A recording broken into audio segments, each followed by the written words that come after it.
ये आकाशवाणी रायपुर है। छत्तीसगढ़ी समाचार बुलेटिन के संग संध्या तिवारी के जय जोहार। अब सुनो आज के प्रमुख समाचार। प्रदेश में विधानसभा चुनाव बर पहली चरण के तहत 20 विधानसभा क्षेत्र में काली मतदान होही।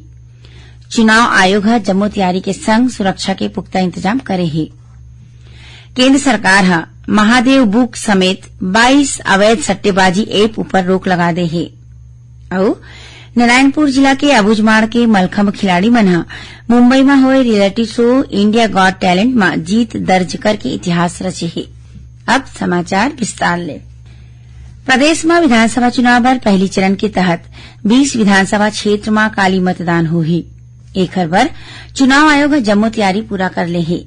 संगे संग सुरक्षा के पुख्ता इंतजाम घलो करे गे हे। काली जौन 20 विधानसभा क्षेत्र में मतदान होही ओमाले 10 विधानसभा क्षेत्र अंतागढ़, भानुप्रतापपुर, कांकेर, केसकाल, कोंडागांव, नारायणपुर, दंतेवाड़ा, बीजापुर, कोंटा और मोहला मानपुर में बिहनिया 7 बजे ले मंझनिया 3 बजे तक मतदान होही। उन्हें 10 आने विधानसभा क्षेत्र पंडरिया, कवर्धा, खैरागढ़, डोंगरगढ़, राजनांदगांव, डोंगरगांव, खुज्जी, बस्तर, जगदलपुर और चित्रकोट में बिहनिया 8 बजे ले संझा 5 बजे तक वोट डाले जाही। पहली चरण में कुल 223 उम्मीदवार मन चुनाव मैदान में है। इमारे 25 झीन महिला उम्मीदवार घलो शामिल है। पहली चरण में 40,78,681 मतदाता मन अपन वोट डालही। एमा 19,93,937 पुरुष, 20,84,675 महिला और 69 तृतीय लिंग के मतदाता मन शामिल है। ये चरण में 18 ले 19 आयु वर्ग के ऐसे मतदाता है जो पहली बार वोट डालही। उनकर संख्या करीबन 1,64,000 है। उन्हें 296 मतदाता ऐसे है जेकर उम्र 100 बछर ले ज्यादा है। पहली चरण के चुनाव पर 5,304 मतदान केंद्र बनाए गए हैं। एमाले 200 मतदान केंद्र संगवारी मतदान होही जेकर संचालन महिला कर्मी मंडहाले करे जाही। उन्हें 20 मतदान केंद्र दिव्यांगजन और आने 20 मतदान केंद्र युवा मंडहाले संचालित करे जाही। एक संग 102 मतदान केंद्र ला आदर्श मतदान केंद्र के रूप में बनाए गए हैं। भारत निर्वाचन आयोग के निर्देश में काली 2,431 मतदान केंद्र मन में लाइव वेब कास्टिंग कराई जाही जेकर माध्यम ले आयोग मतदान केंद्र में होवत मतदान में सीधा नजर राखी। काली होया मतदान बर करीबन 25,000 मतदान कर्मी मन की ड्यूटी लगाए गए है। ये चुनाव में 80 बछर ले ज्यादा उम्र के सियान लोगन और दिव्यांग जन मन ला घर बैठे डाक मत पत्र के माध्यम ले मतदान की सुविधा उपलब्ध कराई गई रही है। मुख्य निर्वाचन पदाधिकारी रीना बाबा साहेब कंगाले ह बताइन है कि प्रथम चरण में 1,576 लोगन मन ये सुविधा के लाभ उठावत घर ले मतदान करे रही। इसी बीच मतदान ल लेके जम्मो मतदान केंद्र मन में सुरक्षा के पुख्ता इंतजाम करेगी है। अंदरूनी क्षेत्र में केंद्रीय अर्ध सैनिक बल, डीआरजी, एसटीएफ, कोबरा और बस्तर फाइटर्स जैसन विशेष बल मन की तैनाती करेगी है। ये विशेष बल पड़ोसी राज्य तेलंगाना, आंध्र प्रदेश, महाराष्ट्र और ओडिशा के सीमा मन में तैनात करेगी है।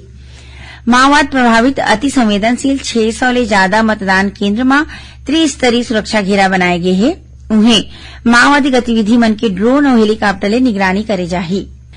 सुरक्षा कारण के चलत बीजापुर, नारायणपुर, अंतागढ़, दंतेवाड़ा और कोंटा के 149 मतदान केंद्र ला नजदीकी थाना और सुरक्षा कैंप के तीर में स्थानांतरित करेगे है। संगे संग बस्तर संभाग के दुर्गम और माओवादी प्रभावित क्षेत्र में 126 गांव ऐसे है जहां पहली बखत मतदान केंद्र बनाए गए हैं। उन्हें मतदान दल ला अंदरूनी क्षेत्र के 156 ले ज्यादा मतदान केंद्र में हेलीकॉप्टर के माध्यम ले पहुंचाए गए हैं। बस्तर रेंज के पुलिस महानिरीक्षक सुंदर राज पी है बताइने कि पूरा बस्तर संभाग में मतदान बर सुरक्षा के पुख्ता इंतजाम करेगे है। ओमन आम नागरिक और मतदाता मन ला आश्वस्त करत रहीन कहीने कि ओमन बिना कोनो डर के मतदान केंद्र तक पहुंचे और अपन संवैधानिक जिम्मेदारी ला निभावत हुए वोट डाले। यही बीच राज्य शासन काली 7 नवंबर के मतदान के दिन संबंधित क्षेत्र मन में सामान्य अवकाश घोषित करे है। छत्तीसगढ़ी समाचार बुलेटिन आप मन आकाशवाणी रायपुर ले सुनत ह। श्रोताओं, चुनाव लोकतंत्र का पर्व होता है और इसमें सहभागिता हम सबका धर्म है। छत्तीसगढ़ की मुख्य निर्वाचन पदाधिकारी रीना बाबा साहेब कंगाले ने छत्तीसगढ़ के सभी मतदाताओं से अपील की है कि वे विधानसभा चुनाव में अपने मताधिकार का प्रयोग अवश्य करें।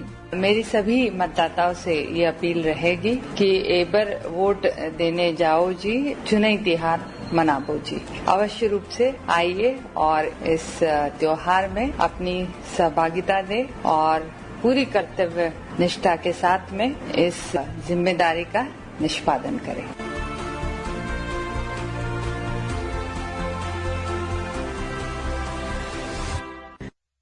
अब आगू बाढ़ बाँचे समाचार को थी।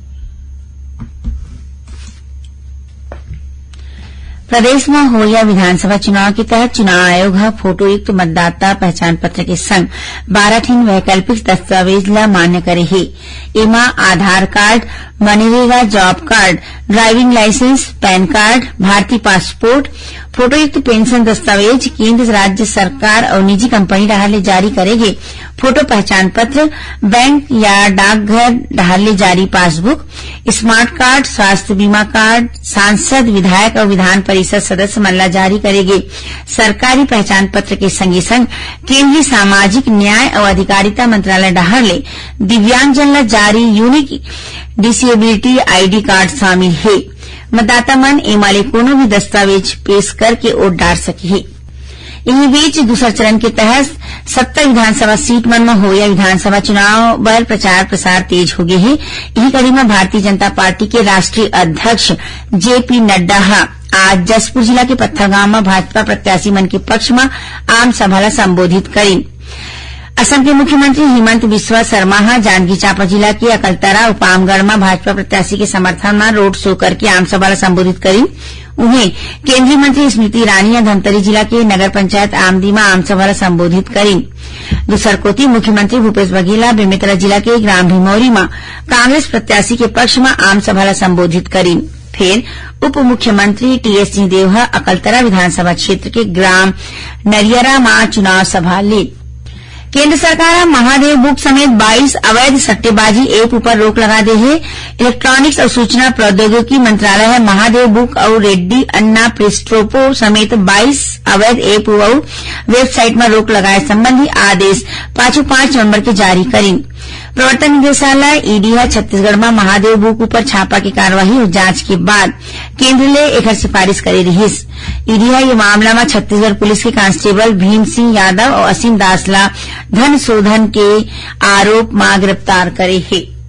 नारायणपुर जिला के अबुझमाड़ के मलखम्ब खिलाड़ी मना मुंबई में हो रियलिटी शो इंडिया गॉट टैलेंट में जीत दर्ज करके इतिहास रचे है। ये टीम में मनोज प्रसाद, पारस यादव, नरेंद्र गोटा, युवराज सोम, फूलसिंह सलाम, श्यामलाल पोटाई सलाम, राकेश कुमार वर्दा, मोनू नेताम, राजेश कोर्राम, शुभम पोटाई, अजमत फरीदी, समीर सूर्य और सुरेश पोटाई शामिल है। जीत के बाद एक खिलाड़ी मला पुरस्कार के रूप में 20 लाख रुपया नकद और संगे संग एक अर्टिका कार घलो दे गए है। ये जीत के बाद मुख्यमंत्री भूपेश बघेल और पूर्व मुख्यमंत्री डॉक्टर रमन सिंह खिलाड़ी मला बधाई और शुभकामना देनी है। अब थोड़की समाचार सार में प्रदेश में विधानसभा चुनाव देखत निर्वाचन आयोग डहाले जागरूकता कार्यक्रम के तहत रायगढ़ के बरमकेला में लोक नृत्य के रंग मतदान संकल्प के संग थीम ऊपर और कोरिया जिला के बैकुंठपुर और शिवपुर चर्चा में मतदाता रथ के माध्यम ले मतदाता जागरूकता के आयोजन करेगी। और बीजापुर जिला के मांझीगुड़ा के एक गारमेंट फैक्ट्री में 5 राती आग लगे, लाखों रुपए के कपड़ा जल के खाक हो गए। आखिर में प्रमुख समाचार एक घाव फेर। प्रदेश में विधानसभा चुनाव पर पहली चरण के तहत 20 विधानसभा क्षेत्र में काली मतदान हो ही। चुनाव आयोग जम्मू तैयारी के संग सुरक्षा के पुख्ता इंतजाम करे है। केंद्र सरकार महादेव बुक समेत 22 अवैध सट्टेबाजी ऐप पर रोक लगा दे है। और नारायणपुर जिला के अबुझमाड़ के मलखम्ब खिलाड़ी मना मुंबई में हुए रियलिटी शो इंडिया गॉट टैलेंट में जीत दर्ज करके इतिहास रचे है। एक संग छत्तीसगढ़ी समाचार बुलेटिन यही सिरावत है। जय जोहार।